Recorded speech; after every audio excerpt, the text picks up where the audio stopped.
زیپورباری اگر شاخی درخت بشکند غم نیست، ولی چون بشکند شاخی جوانی گریم و گریم. درود دوستان مهربان، نمیخواستم خبرشون با شما رسانم، ولی دیدم که در اینترنت، در یوتیوب، تلگرام، فیسبوک بسیار سخنهای خبری نادروغ از این واقعه است. به همین خاطر که من خبری عمیق‌تر داشتم، خواستم این خبر رو به شما بگویم. امروز یک فوجیه، یک واقعه ناخوش روی داد در روسیه، در ولایت مسکو، ناحیه رایون ادینسووا. پاسیلکای گورکی دو در یک از مکتب‌های میانه یک بگویم ملتگرا، یک ناآدم، بچه 15 ساله نامش تیموفی در اون مکتب میخونده است، حمله میکند. بعد از حمله با میدروید، میپرسد شما کیاتی از کدام ملتی، و اخرا یعنی قلاور پاسبان در اینجا میآید که که کمک کند، ولی پاسبان چیکار میکنه؟ با چشمش و گاز هستن بالونچیک، نمیدونم با تو چی میشد، گاز بالونچیک میزنه. بعد پاسبان هم زخمی میکند، دو یا یک کور در پشتش میزد. ولی وقتی که میرود در کلیدور، در یک صنف، کودکان رو میبیند. یک کودک بیچاره، کودکی که ترسناک بوده است و گفتی بعضی ها گویا که چند بار امور پرسپوس کرده بوده است که تو کیو چی، او از ترس میگریزد. وقتی که میگریزد در لسنیسا، یعنی در زینپویا، میفروه که میغلطد. کودک بیچاره از ترس گمان میکند که خیلی من گریه میکنم، زاری میکنم، شاید مرا چی نگوید. ولی کودک شاید دلسوز، تیز باور، اگر خیلی اول خدا نصیبه و اگر او میخواست باز میگریخت، شاید زنده میموند.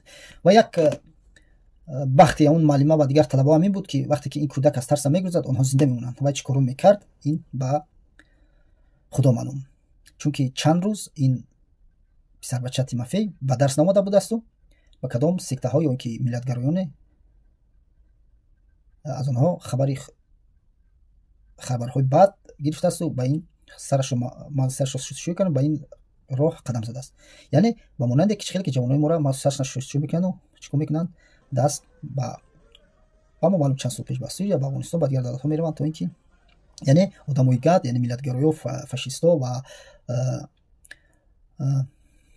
فناتیک های دینی، متعصبان و افراطیان هیچ فرقتی ندارند.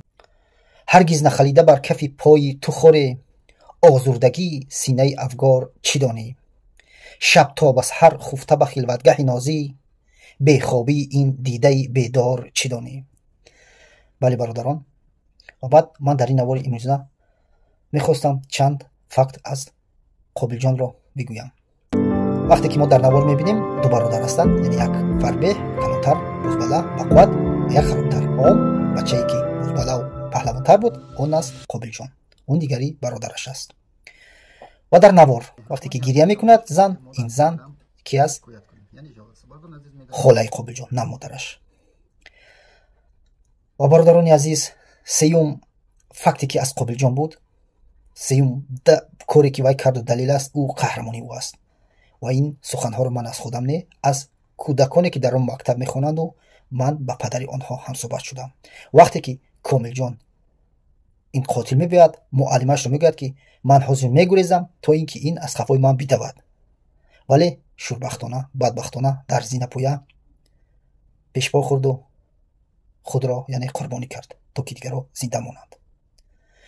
و برادران عزیز، چون میگویند خداوند وقتی مردن انسان با او همون کلمه رو نصیب میکند که در زندگیش گفته او تکرار کند. گرچندی که قابل جان 2 سال باز از پدر محروم بود، ولی وقتی کشتنش تنها دادا گفت، دادا فریاد کرد.